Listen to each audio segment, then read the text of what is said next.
그래서 26절까지의 말씀입니다. 말씀 천국의 씨앗 예수라고 하는 제목으로 여러분 같이 말씀을 묵상하겠습니다. 우리 속절인데 다 같이 한 목소리로 읽습니다. 내가 진실로 진실로 너에게 이르노니 하늘의 밀이 땅에 떨어져 죽지 아니하면 한 알 그대로 있고 죽으면 많은 열매를 맺느니라. 자기의 생명을 사랑하는 자는 잃어버릴 것이요 이 세상에서 자기의 생명을 미워하는 자는 영생하도록 보존하리라. 사람이 나를 섬기려면 나를 따르라. 나 있는 곳에 나를 섬기는 자도 거기 있으리니 사람이 나를 섬기면 내 아버지께서 그를 귀히 여기시리라. 아멘. 아멘. 오늘 고난 금요일입니다. 고난 금요일. 저는 미국에서 예수님을 믿고 한국에서는 그냥 워낙 나이롱으로 신앙생활을 했기 때문에 이런 무슨 절기라든가 뭐 이런 게 제대로 있는지 잘 몰랐어요. 미국 가서 이제 예수님을 믿게 되고 미국에서 신앙생활하고 미국에서 신학교를 가고 미국에서 목회를 하다가 이제 35년 만에 한국에 들어왔는데 제가 와서 이렇게 목회를 하면서 보니까 우리 한국에는 부활절을 별로 그렇게 중요하게 생각하지 않는 것 같아요. 크리스마스 때는 좀 모르는데 부활절 그러면 별로 그렇게 사람들이 부활 주님이 오셨다 뭐 이렇게 좋아하는 것 같지도 않고 또 이 고난 금요일에 대해서 별로 그렇게 교회에서 뭐 특별한 것을 안 하는 것 같은 느낌도 받습니다. 미국에서는 이 고난 금요일 날은 대개 모든 성도들이 하루 금식을 합니다. 그리고 이제 고난 일주일 동안에는 뭐 아침 금식을 한다든가 또는 사흘 금식을 한다든가 대개 금식 기도는 다 고난 주간에 몰려 있습니다. 저도 일주일 금식도 여러 번 해봤고 요즘은 좀 나이도 많이 들고 배가 너무 고프고 위장이 뒤틀려갖고 금식을 잘 안 하지만 고난 주간에는 특별히 예수께서 십자가를 지신 고난이 어떤 건가를 우리 몸으로 묵상하면서 뭐 꼭 금식을 해야 되는 건 아니지만은 우리가 모든 삶에 좀 이렇게 즐거움이라든가 이런 것들은 좀 제거하고 고난을 묵상하는 그런 주간이고 특별히 이제 이 금요일 날은 예수님께서 십자가를 지신 날이니까 굉장히 중요하게 생각하고 다 모여서 성찬 예배를 드립니다. 그런데 성도님들이 이 중요성을 잘 모르는 것 같아요. 뭐 모르면 또 모르는 대로 괜찮지만 예수님께서 십자가를 지신 것을 우리가 고난을 기억하고 그 고난이 나에게 무엇을 의미하는가 이걸 묵상하는 날이 이제 이 성금요일, 천주교에서는 성금요일 또 루터교라든가 그런 이렇게 부르고 우리는 고난 금요일이다 이렇게 부르죠. 오늘 우리가 읽은 이 유명한 말씀, 내가 진실로 진실로 너에게 이르노니 한 알의 밀이 땅에 떨어져 죽지 아니하면 한 알 그대로 있고 죽으면 많은 열매를 맺느니라. 이 말씀은 어떤 상황에서 하신 말씀이냐면 예수님께서 예루살렘 성을 입성하신 후에 이제 마지막으로 십자가 달리시기 전에 예수님께서 특이한 세레모니를 베푸시잖아요. 특이한 그런 행진을 하십니다. 그러니까 예루살렘 성으로 이제 유월절을 지키기 위하여 많은 사람들이 몰려들고 예루살렘 성으로 지금 들어가야 되는데 들어가실 때 그냥 들어가시지 않고 행렬을 지어 들어가시잖아요. 행렬을 지어 들어가시는데 그것도 그냥 들어가시는 게 아니라 새끼 나귀를 가져다가 그 새끼 나귀를 타고 들어가시는 것입니다. 그게 바로 종려주일이죠. 그러니까 그 새끼 나귀를 타고 들어오시는 예수님을 보고 온 이스라엘 그 예루살렘의 그 백성들이 환호하면서 예수님을 맞습니다. 호산나 다윗의 자손이요. 호산나라는 말은 save us, 우리를 구하소서 그런 뜻이에요. 우리를 구하소서. 우리를 이 로마 압제에서 구하소서. 나라를 뺏기고 지금 500년이 됐습니다. 우리 나라를 되찾을 수 있도록 왕이 오신다고 그랬는데 바로 이 왕이 그 왕이다 하고 예수님을 영접하는 거예요. 왜 새끼 나귀를 타고 들어오는 예수님을 그렇게 영접했느냐? 스가랴서 9장 9절에 보면 이런 예언이 나오는 것입니다. 보라, 평화와 왕이 너에게 임하리니 그는 겸손하여서 나귀를 탔나니 곧 나귀의 새끼니라. 이런 예언이 스가랴서에 나오는 거예요. 그러니까 이스라엘 백성들은 성경을 잘 알고 있었기 때문에 그 예언을 알고 있는 거죠. 예수님께서 나타나셔서 세례 요한의 뒤를 이어서 예수님께서 기적을 베푸시고 오병이어로 5천 명을 먹이시고 무리를 걸으시고 그 다음에 죽은 자를 살리시고 문둥병자를 고치시고 하는 그런 기적들을 보면서 많은 사람들이 이분이 정말 우리가 기다리던 메시아인가, 이분이 정말 우리를 이 로마의 압제에서 구원해 줄 바로 그런 분인가 라고 이제 생각을 하는 사람도 있고, 바리새인들이라든가 율법주의자들은 그 사람이 안식일도 잘 지키지 않는 것 같고, 또 뭐 굉장히 이단 소설을 하는 것 같고, 그래서 사람들이 이렇게 막 굉장히 논란이 되어 있었는데, 그때 예수님이 딱 6월절 날 예루살렘 성을 들어오시면서 나귀를 타고 들어오신, 새끼 나귀를 타고 들어오신 것입니다. 그걸 보고 온 예루살렘 백성들이 바로 이분이 우리가 기다리던 왕이다, 이분이 이제 우리를 로마의 압제로부터 구해서 이스라엘을 솔로몬과 다윗 때처럼 그렇게 강한 나라로 세우실 것이다 하고 종려나무 가지를 흔들면서 예수님을 환영했던, 바로 그게 이제 종려주일이죠. 일주일 전에. 그런데 요한복음에 보면은 특이한 내용이 하나가 나오는데, 그때 그 6월절에 모였던 그 수많은 사람들 가운데서는 유대인들 중에 헬라파 유대인들도 있었어요. 헬라파 유대인이라는 것은 유대를 떠나서 이미 사람들이 많이 퍼져서 몇백 년 동안 살았기 때문에 이제 외국계, 그러니까 우리나라 같으면은 뭐 미국 시민인데 한국에 들어왔다든가, 또는 일본 시민인데 한국에 들어왔다든가 이럴 수 있잖아요. 그렇게 헬라파 유대인, 그러면 유대인은 유대인인데 이미 헬라화된 그런 상인들, 사업가들, 비즈니스맨들, 그런 사람들도 자기들이 유대인의 뿌리기 때문에 6월절 날 와서 제사를 드리려고 예루살렘을 방문한 사람들이 있었다 그 말이에요. 성경에 보면 에디오피아의 간다게, 여왕 간다게의 국고를 맡은 그 내시가 6월절 날 예루살렘에 왔다가 돌아가지 않습니까? 그 사람도 유대계. 유대인들은 이 6월절이라는 절기는 가장 중요한 절기로, 자기들이 에집트에서 하나님께서 자기들을 홍해를 갈라서 건져내 주신 그날을 기념하는 날이기 때문에 이 유대인들은 될 수 있으면 그날 다 가서 예루살렘을 방문하고 제사를 드리고 그랬다고 말이죠. 그런데 이 헬라 사업가들이 딱 보니까 예수님이, 저분이 저 사람이 대단한 사람이구나, 저 사람이 지금까지 기적을 일으키고 그랬다는 소문은 들었는데, 딱 보니까 온 예루살렘이 군중들이 일어나서 그 사람을 환호하는 걸 보고, 뭔가 이 정계에 큰 진동이 있겠다, 뭔가가 일어나겠다, 저 사람이 앞으로 이 정권을 잡고 이 유대를 통치할지 모르겠다. 그래서 어떻게 했습니까? 사람을 보내갖고 예수님을 한번 만나보려고 하는 거예요.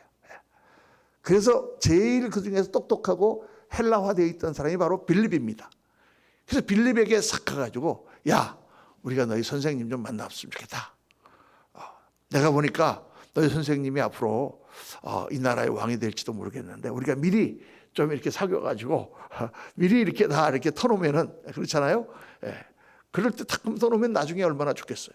그래서 헬라인들이, 거기 왔던 헬라인 유력자들이 예수님을 만나고 싶어 했다고 말해요. 그러니까 빌립이 그 얘기를 듣고 예수님 와서, 예수님, 지금 헬라인 사업가들이 지금 예수님을 만나고자 원하는데요.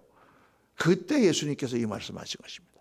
인자가 영광을 얻을 때가 왔도다, 이렇게 말씀하시면서, 내가 진실로 진실로 너희에게 이르노니 하늘의 밀이 땅에 떨어져 죽지 아니하면 하늘 그대로 있고 죽으면 많은 열매를 맺느니라, 이 말씀하시는 거예요. 이 말씀 가운데 예수님이 두 가지 메시지를 지금 전하시는 것입니다. 무슨 메시지를 전하시느냐? 하나님, 그들이 생각하는, 헬라인들이 생각하는 지금 정권, 이 지금 예수라는 분이 이제 앞으로 이 유대를 통치하고 그러면은 권력을 잡을 것이고, 그러면 줄이라도 좀 대놓고 있으면은 비즈니스에 유리하겠다고 생각하는 그런 세상 나라의 개념을 가진 그들에게 예수님이 지금 세우시려고 하는 하나님 나라가 어떻게 다른 것인가? 이걸 그들에게 말씀해 주신다. 첫째는 하나님 나라는 이 세상 나라와 다르다는 것을 말씀해 주세요. 세상 나라는 어떻게 세웁니까? 세상 나라는 힘으로 세웁니다. 무력으로 정복해서 세우고, 사람 수, 투표수로 해가지고 그렇게 해서 세우고, 또 무슨 어떤 돈으로 그렇게 갖고 세우고, 뭐 이런 것들로 권력을 정치하고 나라를 세우지만, 하나님 나라는 그런 걸로 세우는 게 아니라 사랑과 희생으로 그 나라를 세우는 것이죠. 그래서 요한복음 18장에 보면 예수님께서 빌라도에게 대답하십니다. 빌라도가 예수님께 물어봐요. 마지막에, 네가 유대인의 왕이냐? 예수께서 대답하십니다. 예수께서 대답하시되, 내 나라는 이 세상에 속한 것이 아니라, 만일 내 나라가 이 세상에 속한 것이었다면 내 종들이 싸워 나로 유대인에게 넘겨지지 않게 하였으리라. 예수님이 이 나라의 주인이었다면 그렇게 간단하게 체포돼서 십자가를 지셨겠어요? 예수님도 얼마든지 세력을 갖다가 만들어가지고 당을 만들고 군대를 조직해서 싸울 수 있죠. 검을 들어서 그 제사장의 종 말고의 귀를 치는 베드로를 나무라시면서 그 귀를 붙여주시고 칼로 흥하는 자는 칼로 망한다. 하나님 나라는 그런 거 있는 게 아니다. 이제 내 나라는 여기에 속한 것이 아니다 말씀하셨잖아요.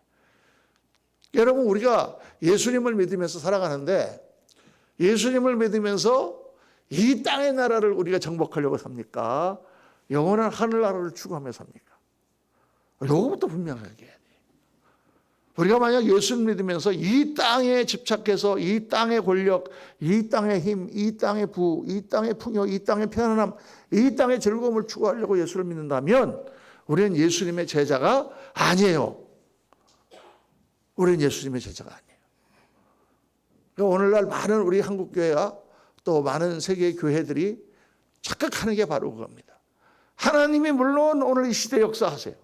하나님이 물론 오늘도 기도하면 응답하세요. 하나님이 물론 우리의 필요를 채우십니다. 그러나 그런 모든 하나님의 능력의 역사는 그로 말미암아 우리가 더 힘을 얻고 하나님 나라를 더 잘 섬기고 하나님 나라의 영광을 향하여 나가기 하기 위하여 하나님이 세우시는 것이지 이 땅에서 잘 먹고 잘 살라고 세우시는 게 아니라 그 말이에요, 여러분. 그 너무 많이 그거를 이 땅의 축복과 이 땅의 풍요와 이 땅의 힘을 자랑하는 그런 거를 몇십 년 동안 우리가 배웠어요. 그래갖고 아주 그냥 성도님들이 거기에 확 물들어 있어요. 그래서 어떤 목사님 교회 가가지고 십자가를 강조하고 고난을 강조했더니 1년 뒤에 딱 장로님이 조용히 불러가지고 젊은 목사님한테 그랬대잖아요. 목사님, 설교를 좀 바꿔주십시오. 그게 무슨 말입니까? 목사님 말씀이 다 맞는 말씀입니다.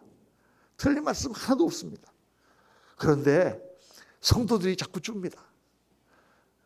헌금이 많이 들어오지 않습니다. 목사님 좀 어떤 설교를 해야 됩니까? 그냥 괜찮다 그러고 좀 사랑의 설교, 은혜 좀 그런 설교를 하셔야지. 십자가 자꾸 그런 얘기하니까 성도들이 떨어집니다.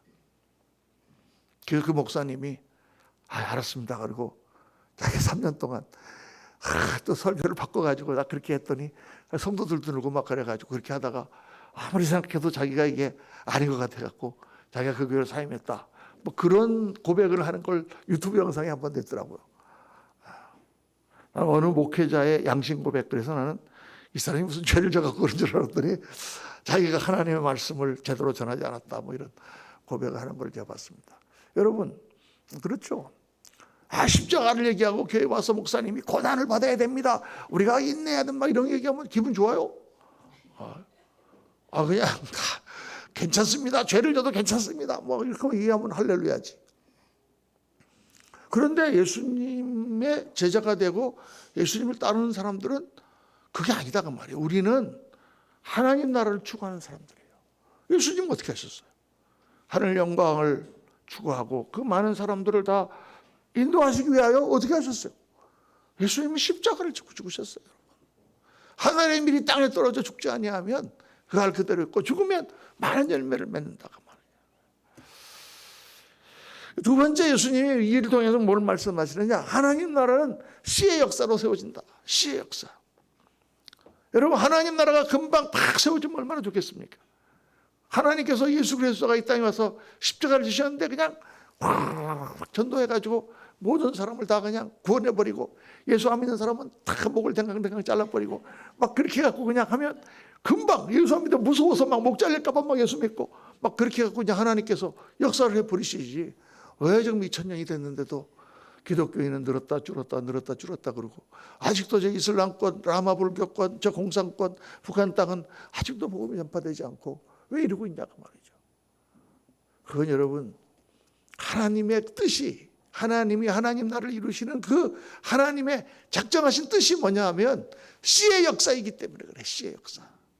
더뎌요. 우리가 볼 때는 더디고 그 씨가 누구냐? 여러분과 나야. 요 한 놈 한 놈이 죽어가지고 거기서 싹이 나고 잎이 나고 그렇게 해야 거기 하나님 나라가 세워지도록 그렇게 하나님이 역사하셨단 말이에요. 그러니까 그 씨들이 제대로 잘 연글고 튼튼한 씨가 아니면은 금방 좀 나다가 시들어버리고 그렇게 되는 거예요. 그러니까 이 하나님 나라 역사가 더딘 것처럼 보이는 것입니다. 그러나 하나님은 분명히 예수님 말씀하셨죠. 나는 포도나무요 내 아버지는 농부라.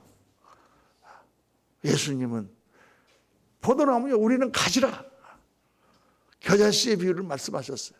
하나님 나라는 무엇과 같으냐? 작은 겨자씨 하나가 땅에 떨어져서 그 씨가 죽고 거기서 큰 나무가 생기는 것 같은 그런 역사가 바로 천국 역사다. 이거 얼마나 많이 말씀하셨습니까? 하나님 나라는 적은 누룩이 들어가서 밀가루를 크게 부풀리는 것과 같다.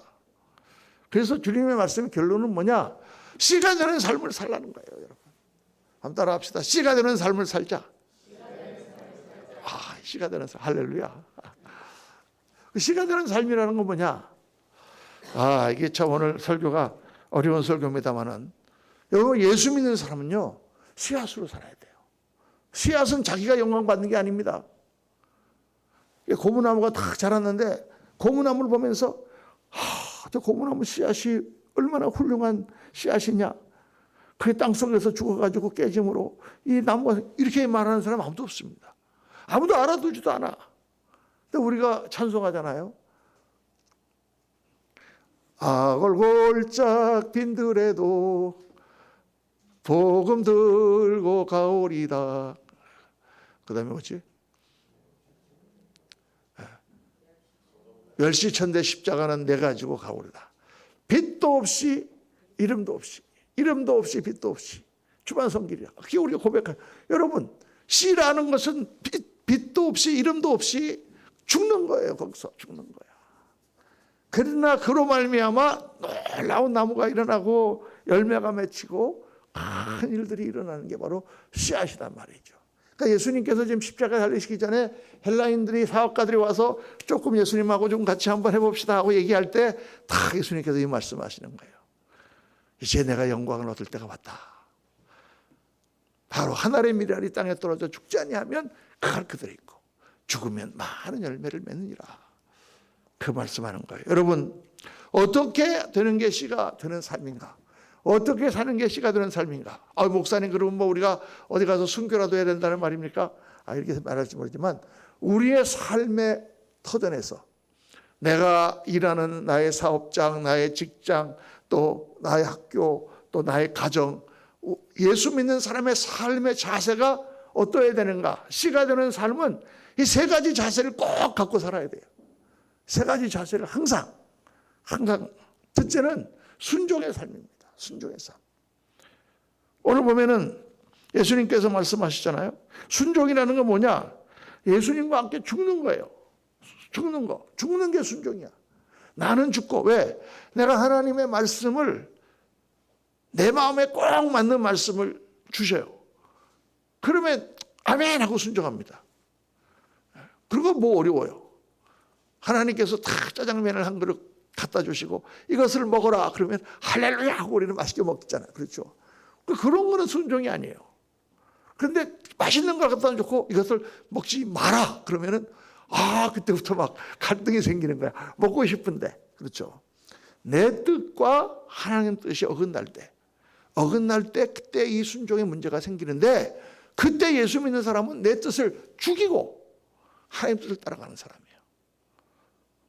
저거 그냥 확 가서 한바탕 내가 박살을 내버리고 싶은데 딱 그때 하나님께서 나에게 너 예수 믿는 사람이 그러면 안 되지. 그러니까 박살을 내버리고 싶은 마음을 콕 참고 나를 죽이고 괜찮아요. 이렇게 얘기를 하는 게 예수 믿는 사람들이란 말이죠. 이게 어려운 거예요, 여러분. 이 순종이 어려운 거예요. 왜? 나를 죽이는 거니까. 오늘 말씀에 그렇게 돼 있잖아요. 하늘의 밀이 땅에 떨어져 죽지 아니하면 하늘 그대로 있고 죽어야 많은 열매를 맺느니라. 예수 믿는 사람은 죽는 삶이에요. 저도 세상에 나가서 살다 보면은 안 죽을 때가 참 너무 많아요. 운전하다가 그냥 앞에 누가 이렇게 탁 끼어든다거나 막 그러면은 그냥 나도 모르게 그냥 여기 막 나오려고 그래. 그 참 나를 죽인다는 게 쉽지가 않잖아요, 여러분. 그죠? 그런데 우리의 근본 자세가 어렵죠. 실수할 때가 많죠. 그때마다 회개하고 하나님 기도하면서 나의 근본 자세는 내 마음에 맞지 않더라도 하나님께서 기뻐하시면 내가 순종하리라. 이렇게 마음 먹고 한 걸음 한 걸음 조그만 일부터 시작해서 큰 일까지 하나님 앞에 순종해 나가는 삶. 그게 하나님께서 기뻐하시는 삶이에요. 여러분 달란트의 비유를 보면 5달란트 받은 자, 2달란트 받은 자, 1달란트 받은 자, 이 비유가 나오지 않습니까? 이 비유를 보고 많은 사람들이 생각하는 거예요. 아니 왜 하나님은 누구는 5달란트 주고 누구는 2달란트 주고 누구는 1달란트밖에 안 줘. 하나님 불공평하신 분 아니야. 이렇게 생각합니다. 그런데 여러분, 만약 여러분이 사장이고 여러분 밑에 누구에게 돈을 맡긴다면 어떤 사람에게 5억을 맡기고 어떤 사람에게는 2억을 맡기고 어떤 사람에게는 1억을 맡기겠어요? 네? 여러분이 사장이라면 당연히 5억을 맡을 만한 사람에게 5억을 맡기지. 1억을 맡을 만한 사람한테는 1억만 맡기죠. 그거예요. 하나님께 순종하는 자를 하나님이 쓰시는 거예요. 순종하지 않는 자를 어떻게 쓰겠습니까? 그 차이를 모르는 거예요, 사람들이. 저 사람은 괜히 그냥 저렇게 하나님께서 달란트를 많이 주셨나 이렇게 생각합니다. 그렇지 않아요, 여러분. 그만큼 하나님께 쓰실만 하니까 그만큼 순종하니까. 순종하는 것은 하나님께 쓰임받는 비결입니다. 씨가 드는 삶이에요. 두 번째, 씨가 드는 삶은 뭐냐?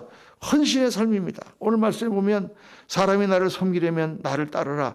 있는 곳에 나를 섬기는 자도 거기 있으리니 사람이 나를 섬기면 내 아버지께서 그를 귀히 여기시리라. 헌신의 삶이라는 건 뭐냐면 예수님께 나를 드리는 거예요. 내 삶을 주님께 드리는 것입니다. 내 삶을 주님께 드리기 때문에 다른 모든 부분에서도 우리는 드리는 삶, 주는 삶을 사는 거예요. 아유, 싫은데 갖고 싶지, 뺏고 싶지. 그게 우리 인간의 육신이에요. 예수 믿는 사람은 주라. 누가복음에 나오는 말씀처럼 주라 그리하면 너에게 줄 것이요 흔들어 차고 넘치도록 하여 너에게 안겨주리라. 할렐루야. 믿으십니까? 정말 믿으세요? 그런데 왜 안 줘? 아니 주란 말이야. 그러면 하나님께서 흔들어 차고 넘치도록 하여 줄 것이다 그랬잖아요, 하나님께서. 아니, 그래 정말 제가 해보니까 저는 막 줘요. 잘 줘요. 그런데 하나님께서 다 채워주셔. 다 넘치도록 채워주셔요. 그러니까 예수 믿는 사람은 세상에 살아갈 때도 한번 따라 합시다. 조금 손해보고 살자. 안 따라 하시는 사람은 뭐예요?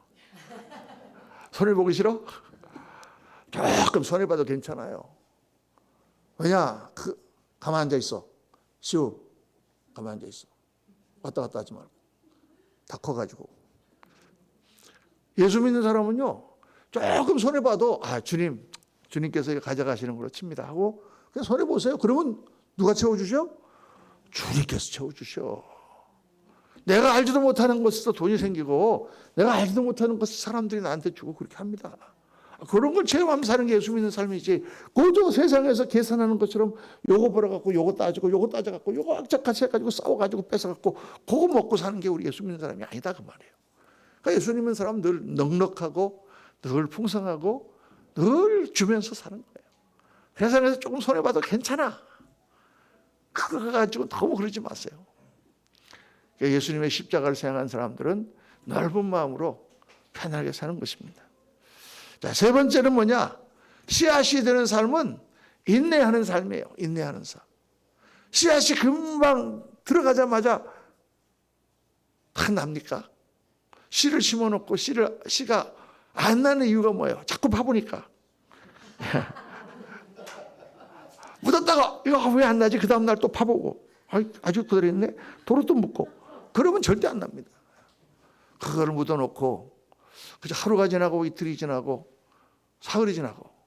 제가 처음에 뉴욕에서 사찰을 할 때 우리 교회에 한번 제가 잔디를 한번 뿌려본 적이 있어요. 저는 서울서 자라가지고 한 번도 농사 같은 걸 지어본 적이 없거든요.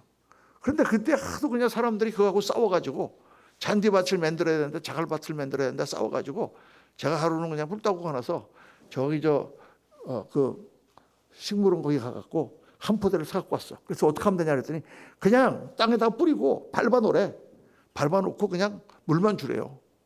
그래서 이제 이만큼 이 땅만큼에다가 이렇게 그냥 뿌려놓고 그냥 발로 그냥 잘잘잘 밟은 다음에 그냥 물을 주기 시작했어요. 하루를 주고 이틀을 주고 사흘을 주고 딱 보름을 줬거든요. 보름. 봄날 이처럼 이렇게 따뜻한 봄날인데 근데 어느 날 보름쯤 됐는데 딱 그날도 아침에 물을 주려고 딱 나갔는데 말이에요. 땅 색깔이 약간 이상해. 땅 색깔이 약간 푸르스름한 거야. 그리고 자세히 보니까 어이구 벼룩이 같은 씨가요. 그 씨가 이파리가 꼭 벼룩이만한 그런 이파리가 조그만 것들이 나기 시작하는 거야. 그 잔디 씨에서. 야 신기하대. 정말 신기하더라고요. 정말 이게 나는구나. 그래서 막 열심히 물렸지. 일주일 지났더니 약간 파랗래. 2주 지나니까 파래졌잖아요. 그렇게 잔디를 깔자는 걸 반대하던 그 집사님이 어느 날 타고 오더니 나한테 눈을 막 부라리면서 문 집사 이거 누가 여기다 잔디 뿌렸어? 그래서 내가 뿌렸다. 내가 뿌렸어. 내가 그랬더니 그래? 그랬더니 거기서 가버리더라고. 아니 내가 지금 공짜로 거기서 다 일해주는 사람인데 박사과정에 있는 사람이 공짜로 일해주고 있는데 감히 누가 남한테 까부르겠어요? 그래갖고 교회가 그 6개월 동안 싸웠거든요. 잔디를 심어야 된다. 잔디 깎는 게 귀찮으니까 자갈을 심어야 된다. 자갈은 차가우니까 나무떼기를 깔아야 된다. 이거 갖고 6개월 동안 싸웠는데 그 일로 인해서 다 해결돼서 잔디로 싹 깔았습니다. 할렐루야. 근데 그렇게 씨가 날리니까요. 기다려야 되는 거야. 기다려야 돼. 인내해야 돼. 여러분, 내가 예수 그리스도를 닮아서 씨가 된 삶이다. 선교사 나가고 무슨 뭐 가서 순교하고 그런 거 안 하고 오늘 내가 가정에서 남편한테, 아내한테, 자식들한테, 어머니, 아버지한테, 형제들한테, 형제들 특히 내가 늘 주님의 음성에 귀를 기울이고 주님이 시키는 대로 하자. 내가 좀 성질 한번 부리고 싶어도 참고 주님 시키는 대로 하자. 또 조금 손해보자. 주자. 그래, 네가 좀 많이 가져. 여러분, 하나님께서 다 보고 계시고 복 주세요. 그리고 인내하세요. 기다리세요. 한 달, 두 달, 1년, 2년 기다리면서 기도하다 보면 어느 날 하나님께서 싹을 내주셔서 푸르스름하게 보인다니까. 드디어 변화의 역사가 출수의 계절이 오기 시작하는 것입니다. 사랑하는 성도님들, 주님께서 우리를 구원하셔서 하기 위해서 십자가를 지시고 하나님 나라를 세우셨어요. 예수님이 씨앗이 되셨어요. 그리고 우리에게도 너의 십자가를 지고 나를 따르라. 나처럼 십자가를 지는 삶을 살아라. 우리가 져야 되는 십자가는 대단한 십자가가 아닙니다. 나에게 맡겨주신 것은 내 삶의 주위에서 조금 내가 주님께 순종하고 조금 헌신하는 삶을 살고 조금 인내하는 삶을 살고 여러분 그래서 여러분들의 삶을 통해서 아름다운 싹이 나고 꽃이 피고 열매가 맺는 그런 귀한 은혜의 축복을 받으시기를 예수님 이름으로 축원합니다. 이 시간에 우리 성찬 예식을 거행하도록 하겠습니다.